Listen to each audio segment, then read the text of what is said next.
everyone, Leanne here from Jaded Blossom, and I'm here to share a fun congratulations on your engagement card. Hey, so I'm using Jaded Blossom's sentiment strip dies, along with our new congratulations stamp set, our congratulations outline dies, our flower dies, our Gnome dies Spring Add Ons, along with our spring dies.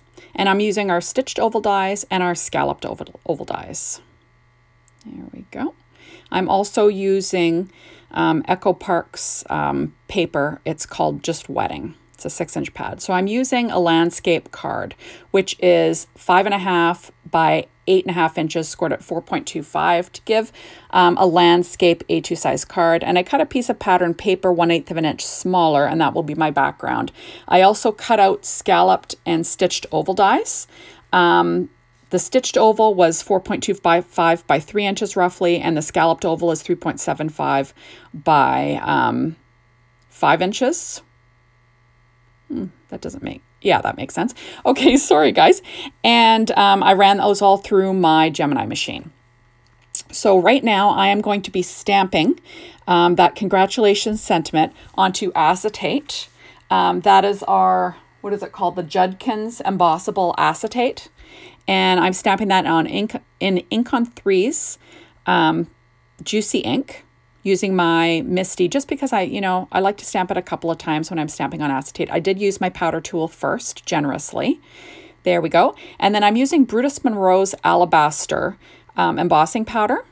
There we go. And I will sprinkle that over.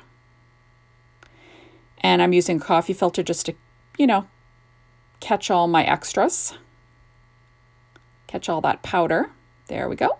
And I will go ahead and I'm going to emboss it, or heat emboss it, melt it with my embossing tool. That's by Marvy. There we go. So easy stuff. There we are. And now I'm going to get the card going. So I'm going to apply this pattern paper from that wedding pad. That's 1/8 of an inch smaller than an A2 size card base. And I'm just going to line that up so it'll have a tiny 1/8 of an inch border around the whole thing using my ATG tape, like I said. There we are. And then I've got my layers. That one oval layer is cut out of Smoky Shadow paper tray ink cardstock, and then the card base I think I mentioned is paper tray ink white card base. It's white paper, white cardstock, blah, blah, blah. There we go. So now I went ahead and you can see I cut the outline. I used the outline die for the congratulations, and I cut that in the center of my stitched oval die. And the idea is I'm going to line that up over my acetate, and then I'm going to be making a shaker window, which is lots of fun. So there we are. I'm also using a little bit of score tape on the ends just because I couldn't make my ATG tape turn the corner there. And I'm just going to lay that down and, try and get it perfectly lined up. Of course I don't. I've got to peel it up and, craziness ensues, so I end up having to cut back to where it's lined up. Basically, I just peeled it up and restuck it down. Now I'm going to trim around my oval, sort of just under the edge, right? And there we go, just cutting that all out.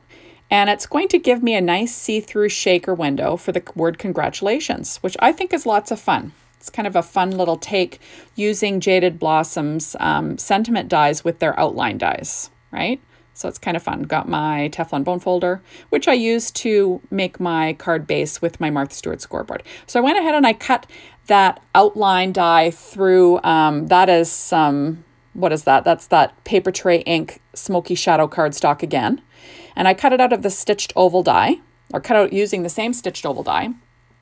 And then I'm going to layer it up. I'm just going to give my pattern paper a little bit more weight, just so when I pop it up, it's not going to get all dippy and doodly. You know what I mean? It's going to be nice and firm for when I'm using my foam tape to make my shaker window. So there we are. So I've got my Derice foam strips, and I'm just going to basically run them around this area. Now I want to get it up as close as I can to the word, just that way, you can see the shaker bits that I'm putting in. I'm not wasting anything, and it's not going to be hidden by the paper itself. I want it to show, behind my word congratulations. So I just, that's my way of doing that. I just try to fit up that foam tape as close as I can to the edge using my Tim Holtz shears with the non-stick blades just to cut those. Now you notice that I used all my flower dies and my leaves dies from all those different stamp or die sets, the spring dies, the Gnome Spring Add Ons, and our flower dies, just to cut a few little floral pieces and leaves out of the same wedding Echo Park paper pad. And I'll be popping that up on my finished image just for a little bit of embellishment.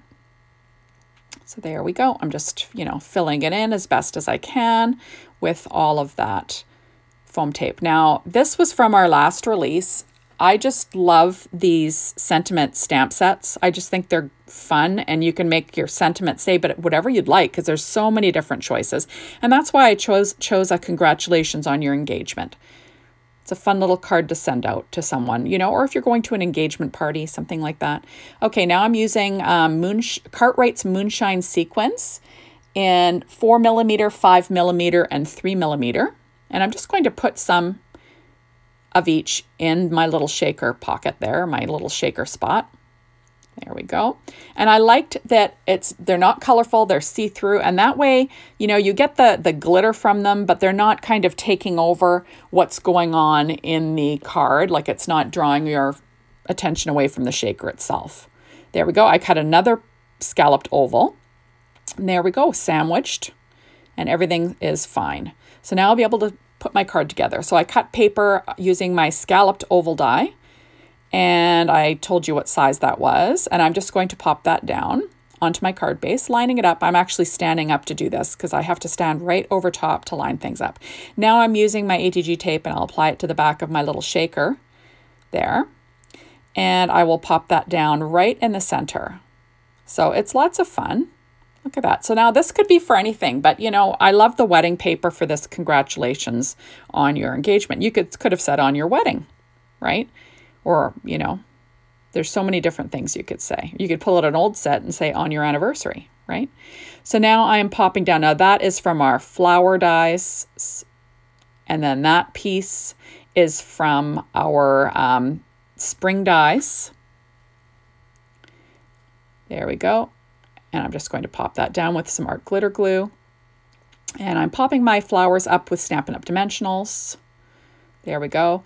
And I'm going to pop up another little flower. That's probably a center, but I used it as a flower here. And then I've got these leaves are from that spring, or the Gnome Dies Spring Add Ons, just the little leaves. And then the little tiny flower is from our spring dies again. And I'm just going to pop that up. Like I said, all the paper is from that Echo Park wedding pad. There we go. And I've got a 3/4 of an inch strip of paper from that same pad. And I'm just going to put that on the inside. Just, because I like to put a little something on the inside, right? There we go. And I'll just line that up using my Stampin' Up! Pad. So that'll be super fast and easy. There we are. Perfect. I'll trim off my overhang. There we go. And that is almost that. Now I'm just going to add on some enamel dots. These are Recollections pink enamel dots. And I'm just going to add those on to the centers of my little flowers, just like I said, for a little bit of embellishment. And you know that I'll be using there's 3 different colors in these, and they all just match perfectly. It was just, it was just pure luck. And I'm using my pen blade just to take those off of my the little pieces of acetate that they're on. And now I'm going to quickly stamp the rest of the sentiment using VersaFine Clair Nocturne ink and my Misty again. And so I'm stamping the words on your engagement. So I'll quickly line those up. They don't have to be perfect because I'll be cutting them out using our sentiment strip dies, which are so much fun to use and so awesome, right? So I'm just going to quickly stamp that VersaFine Clair Nocturne ink, like I said. And I do stamp it a couple of times. You don't want to push too hard though, because you don't want to squish the letters. So I just stamp them a couple of times and just lightly run my fingertips over top of the stamp. And then that way I get a great stamped image and I don't kind of squash my sentiment. There we go. We'll do it again. And then that's that. So then I will choose the strips that fit the best. and I'll line those up. And then I will run these through and cut them out with my Gemini machine. So there we go. And I do use highlighter tape I got on Amazon. It works really well to hold these in place, and it peels off well even after it goes through my Gemini machine, which is also, you know, it's kind of awesome. So I do stand up to do this so they're lined up perfectly. It's just a little bit tricky, right? Just kidding, because, you know, I'm all thumbs. Let's just, that's a fact. There we go. So I'm just trying to get them all lined up nice and straight. And now once they're cut out with my Gemini machine, like I said, I will pop them up using Jerry's foam strips, the same ones. And then I'm going to use my reverse tweezers just so I can kind of line them up on my card. I do use a T-square ruler just to make sure things are straight. But there we go. And I will trim off some more of these foam strips. It was kind of nice because 2 of them fits these fit these sentiment strip dies like perfectly. There we go. In the height, you know what I mean. There we go. And I will pop that on using my EK6S tweezers. There we go. And I'll get them lined up. And I just wanted to make sure things are straight. That's why I'm kind of tilting it up. And there we go. So isn't that fun? So I think it's a perfectly fun card. There's the inside. And I'm shaking it to make sure it shakes well. And how cute is that? And that's also, thank you so much for stopping by. Be sure to hop on over to the Jaded Blossom blog to get inspired, and the Jaded Blossom store, and maybe get your hot little hands on these items. So thank you so much for watching my videos as always, and we will see you soon in my next one. Bye everyone.